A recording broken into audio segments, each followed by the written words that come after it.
ज्ञानवृक्ष TV में आपका स्वागत है। आज आपको बताएंगे कि नवरात्रि के बारे में। पहले तो नवरात्रि की आप सभी को बहुत बहुत शुभकामनाएं।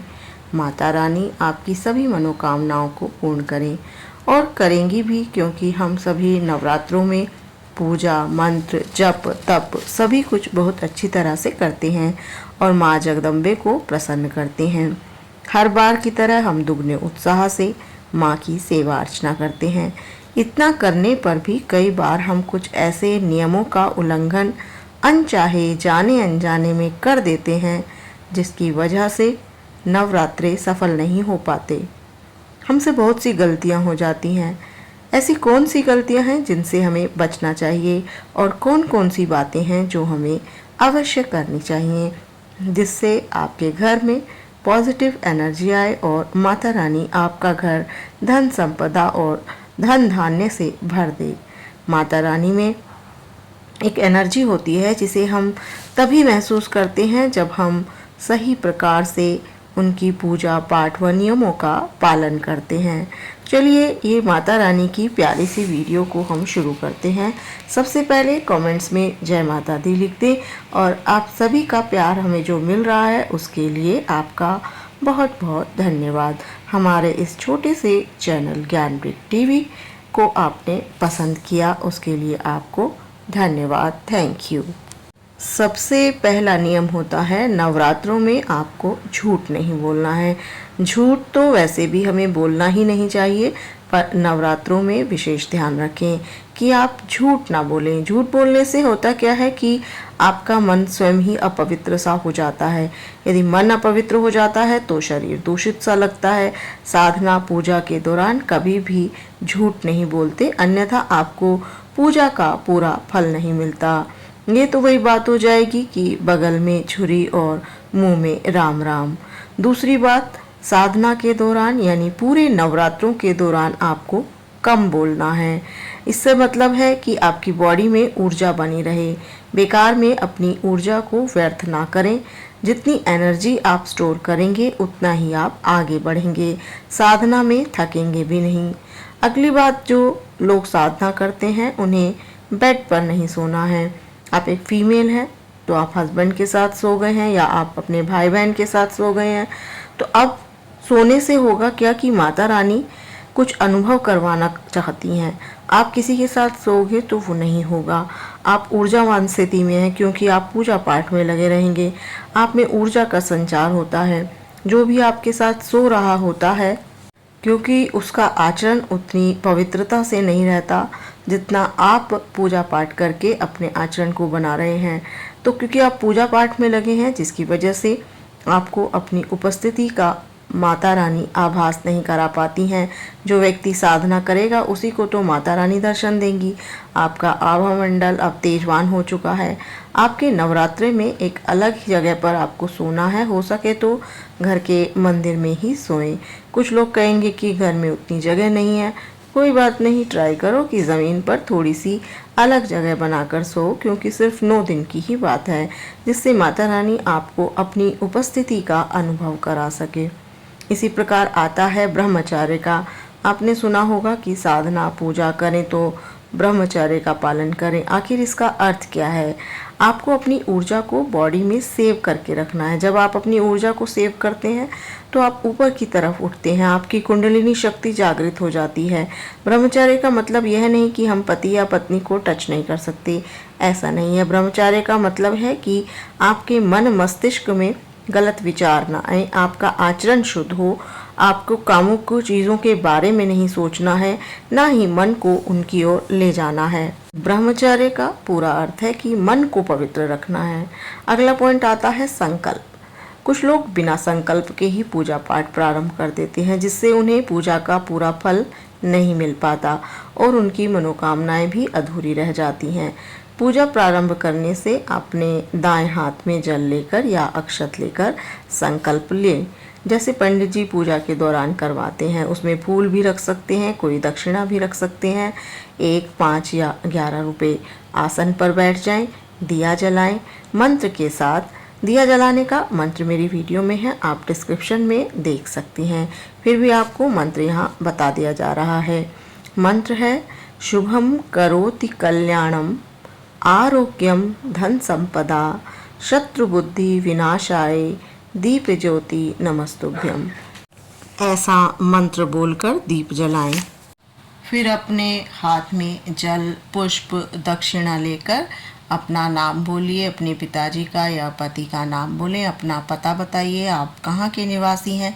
फिर बोलिए जो भी आप आरती पाठ मंत्र या कवच स्तोत्र का पाठ करने वाले हैं उसे बोलिए। आप माता रानी को बताइए कि आप ये पाठ करने जा रहे हैं, जैसे कोई भी दुर्गा सप्तशती या चालीसा, और मेरी यह मनोकामना है। आप माता रानी से बोलिए कि माता रानी मेरी पूजा से प्रसन्न होइए और मुझे आशीर्वाद दीजिए, मेरे दोषों को अनदेखा कीजिए।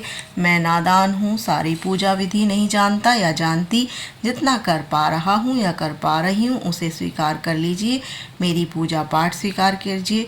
कोई भी नेगेटिव एनर्जी जो है मेरी ऊर्जा में बाधा ना बने और मैं किसी भी नकारात्मक या नेगेटिव ऊर्जा से दूर रहूं। मेरे परिवार व मुझे सुख देना, आपका सदैव मेरे घर में वास हो।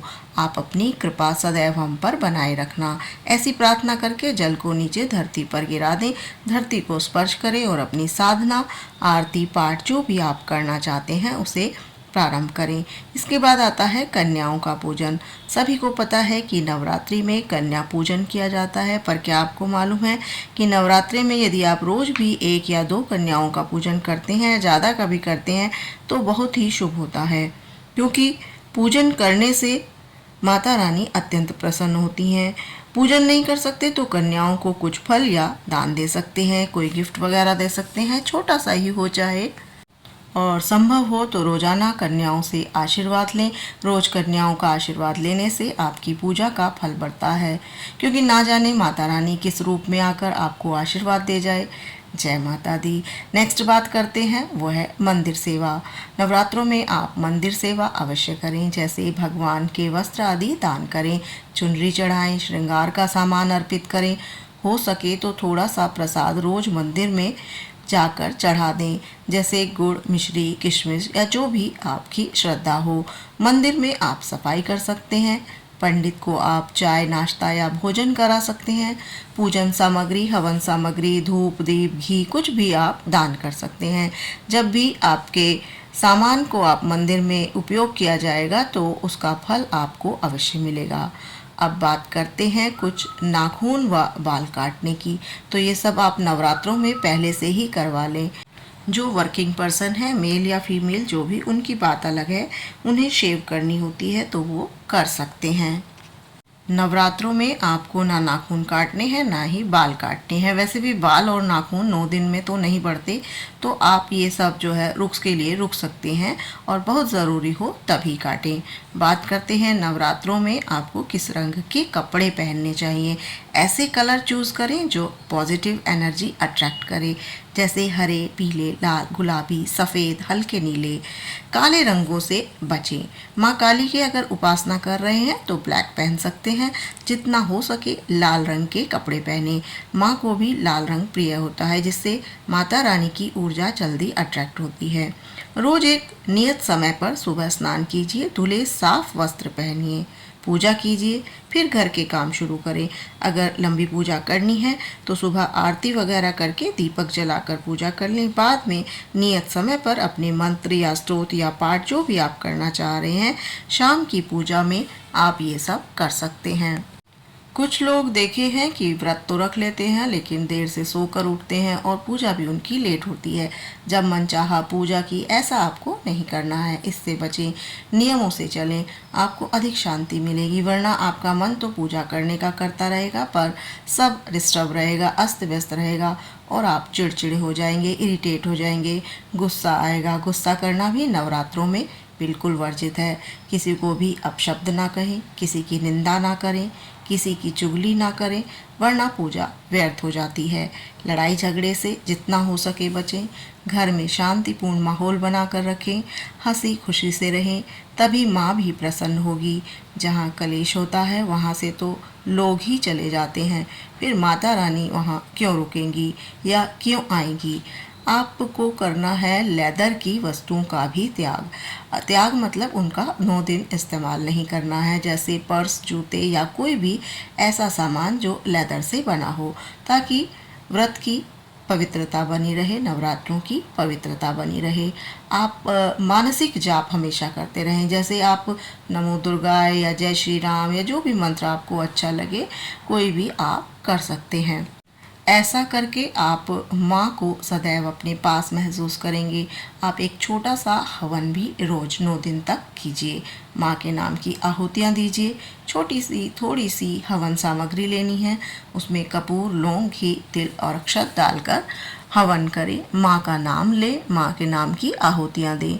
माँ अवश्य प्रसन्न होंगी। आप ये 9 दिन माँ के ध्यान में ही लगाएं। ऐसा नहीं है कि फ़ोन या टीवी पर अपना सारा समय रील देखने में ही बिता दें। रील देखें तो भी माता के भजन सुने, मंत्र सुने, स्तोत्र सुने, माँ के नाम सुने। इस तरह से अपने 9 दिन जो है माता के भजनों के साथ ही बिताएं। आप क्या क्या सुन सकते हैं? दुर्गा सप्तशती, दुर्गा रक्षा कवच, शिव पंचाक्षरी मंत्र, विष्णु सहस्त्र नाम, दुर्गा माँ के 108 नाम, गणेश मंत्र, हनुमान जी के मंत्र, चालीसा, दुर्गा चालीसा, काली माता चालीसा, लक्ष्मी चालीसा, सरस्वती रक्षा कवच, लक्ष्मी नारायण अष्टकम। 9 दिन में यदि आप एक बार भी इन्हें सुनते हैं तो आपके 9 दिन कट जाएंगे। आपके अंदर एक पवित्र ऊर्जा आ जाएगी। यकीन मानिए, आप एक अलग ही ऊर्जा से जो है सरोबार हो जाएंगे। आप मंत्र जाप के लिए कमल गट्टे या रुद्राक्ष की माला ले सकते हैं। कमल गट्टे से लक्ष्मी माँ प्रसन्न होती हैं। स्फटिक की माला लेंगे तो सरस्वती माँ प्रसन्न होती हैं।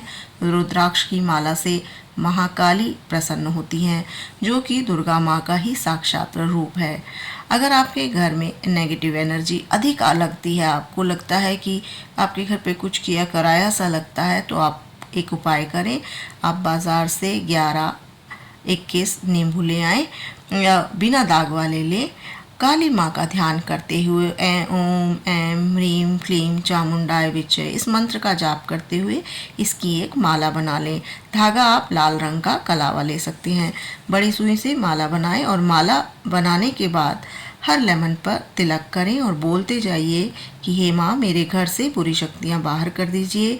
कोई भी नेगेटिविटी हो तो उसे दूर करें। मेरे परिवार के संकट दूर करो। माँ, सभी संकटों को इस माला के साथ आप ले जाइए। ऐसा करके इस माला को अपने ऊपर से 7 बार एंटी क्लॉकवाइज घुमाकर किसी भी मंदिर में जाकर पुजारी को दे दें या स्वयं माँ के स्वरूप को अर्पित कर दें। काली माँ को पहना दें। ये घर में नहीं रखनी है। ये काम आप शनिवार, मंगलवार या 7वें नवरात्रि में कर सकते हैं या 8वें नवरात्रि में कर सकते हैं। अगर रोज करना चाहें तो रोज भी करें। आश्चर्यजनक आपको परिणाम देखने को मिलेंगे। आप जो भी पूजा पाठ करते हैं उसके फूल, बत्ती, दिया, जो भी सामग्री आपकी बचेगी लास्ट में यूज़ की हुई, उस सामग्री को आपको फेंकना नहीं है।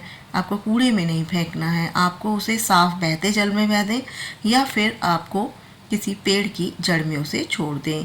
किसी के घर यदि सूतक लगा है तो वहाँ भी आपको नहीं जाना है, ना ही वहाँ कुछ खाना है।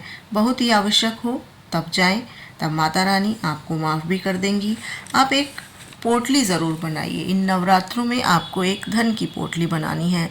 यह चमत्कारी पोटली भी इसको आप कह सकते हैं। इसके लिए एक छोटा सा लाल या पीले रंग का कपड़ा लें या पोटली ले लें। आजकल तो बाज़ार में बनी बनाई पोटलियाँ मिलती हैं। छोटी सी पोटली ले लें लाल या पीले रंग की। उसमें 8 कमल गट्टे जो कि अष्टलक्ष्मी का स्वरूप हो जाएंगे, 1 गोमती चक्र, 5 पीली कोड़ी और 1 सुपारी और अक्षत, थोड़ी सी 2-3 टुकड़े दालचीनी के और 2-4 हरी इलायची उसमें डालकर रख लें। 9 दिन जब भी आप पूजा करें तब माँ लक्ष्मी से प्रार्थना करें कि वो आपके घर में वास करें। रोज इसमें चुटकी भर पीली सरसों भी डालते जाएं।